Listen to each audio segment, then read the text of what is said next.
안녕하세요. 마틸다입니다. 오늘은 우리가 사랑하는 오상의 성 비오 신부님의 이야기를 해드리려고 합니다.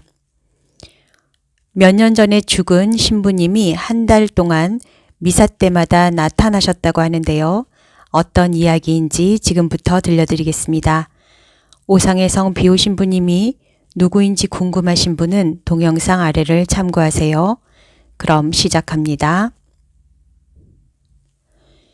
비오 신부는 살아있는 사람들의 영혼보다 죽은 사람의 영혼이 더 많이 자신을 찾아온다고 말씀하신 적이 있다.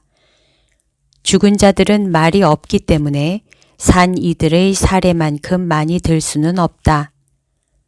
그러나 비오 신부가 연옥의 많은 영혼을 구원했다는 것은 의심할 여지가 없다. 비오 신부는 1910년 사제품을 받았다. 그런데 알 수 없는 병으로 바로 수도원에 들어가지 못하고 고향인 피에트렐치나에서 머물면서 본당의 보좌로 있었다. 그때의 일이다.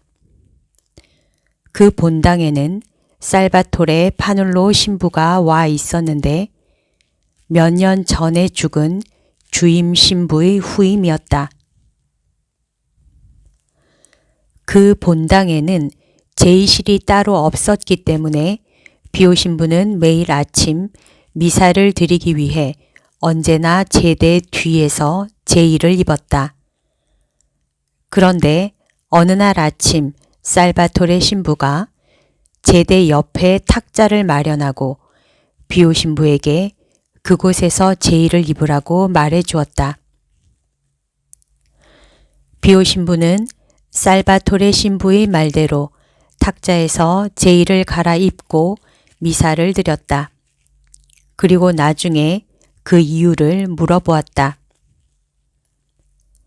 살바토레 신부의 말에 따르면 며칠 전부터 비오 신부가 미사를 드리는 동안 몇 년 전에 죽은 전 주임 신부가 나타나 제대 위에 무릎을 꿇고 있다가 미사가 끝나면 곧 사라진다는 것이다.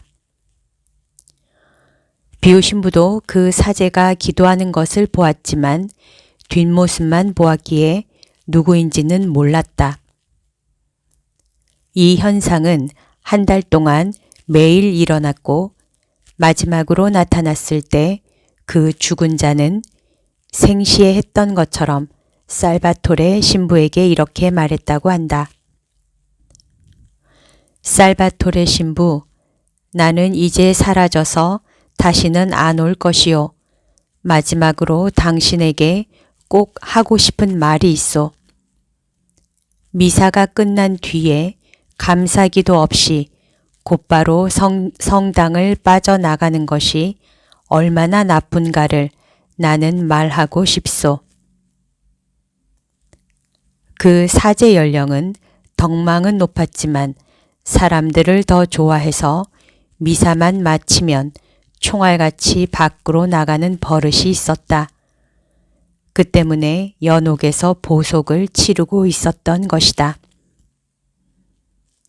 이 이야기는 비오 신부의 기도와 미사를 통해 어떻게 연옥 영혼이 해방되는가를 알게 하는 예이면서 또한 감사기도의 중요성에 대해 일격을 가하는 놀라운 사례다. 사실 비오 신부에게는 연옥 영혼에 대한 갈증이 가장 컸다. 비오 신부는 연옥을 텅 비게 하고 싶은 목마름에 눈물을 자주 흘렸다. 그래서 교회가 대사의 일부를 없앴을 때 그는 매우 놀라며 이렇게 말했다고 한다. 교회가 기도하지 않으면 이제 누가 연령을 생각한단 말입니까? 날마다 연령을 위하여 열심히 기도하세요. 여기까지가 책 오상의 비오 신부 이야기에 실려있는 이야기입니다. 지난 동영상에 이어서 하느님께 대한 감사가 얼마나 중요한지를 또 한 번 더 생각나게 하는 이야기이네요. 오늘도 하느님의 뜻 안에서 서로 사랑하는 하루 보내세요. 사랑합니다. 축복합니다.